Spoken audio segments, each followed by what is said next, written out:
Taito- ja koordinaatiohanke järjesti taitohankkeelle verkostotapaamisen torstaina 9. päivä maaliskuuta Metropol Hietaniemessä Helsingissä, oikein erinomaisissa puitteissa.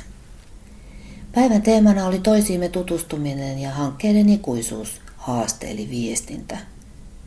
Paikalla oli 18 henkeä, 2 osallistui etänä ja kaikki 8 hanketta oli edustettuina. Loistavaa. Tapaamisessa oli hyvä pöhinä ilmapiiri. Tuntui, että yhteistä asiaa oli ja paljon ja oli kiva todeta, että hankkeet verkostuivat keskenään yhteisten teemojen ja kysymysten äärellä koko tapaamisen ajan. Aluksi lämmittelimme. Hankkeet saivat lyhyesti esittää itsensä sekä kertoa, mihin oma hanke haluaa vaikuttaa ja millaisen viestinnän avulla sitä tekee. Ja kyllä nykyhanketoimijat ovat aktiivisia ja taitavia erilaisten viestintäkanavien ja välineiden käyttäjiä. Twitter taisi nousta ihan ykköseksi.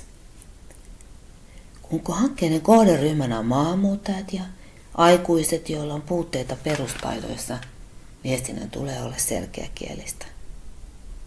Tämä selkeäkielisyys kyllä pätee ihan kaikkiin ihmisiin.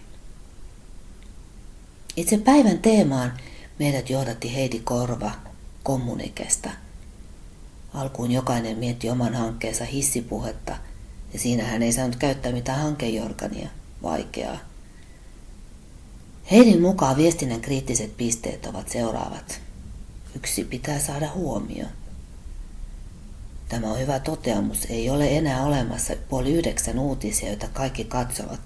Uutisia voi katsoa milloin vaan ja mistä vaan.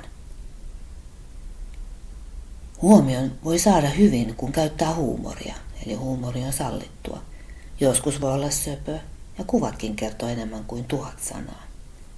Toinen kriittinen piste. Herättää kiinnostus. Pelkkä toteavan viestinnän aika on ohi.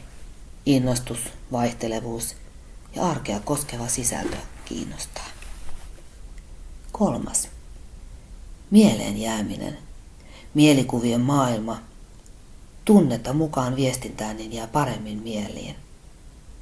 Mieleen jäämisessä auttaa, kun sanoo asiat väkevästi, käyttää me muotoa passiivin sijaan, intohimokin saa näkyä ja hallintokieli hiiteen.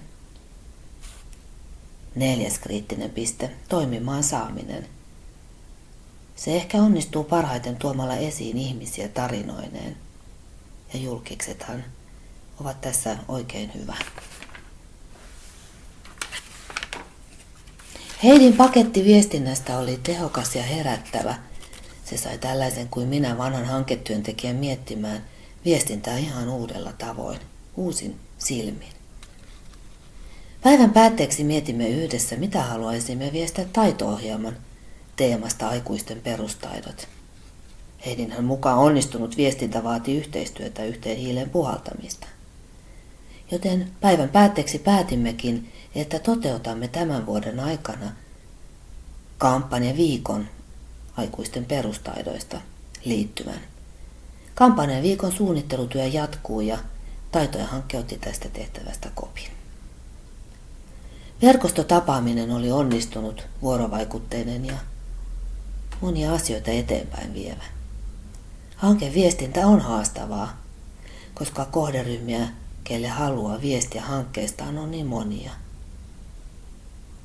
Mutta loistavaa on, että hanketoimijat ovat hyvin innokkaita ja hyvin monipuolisia eri viestintäkanavien käyttäjiä. Tästä on hyvä jatkaa.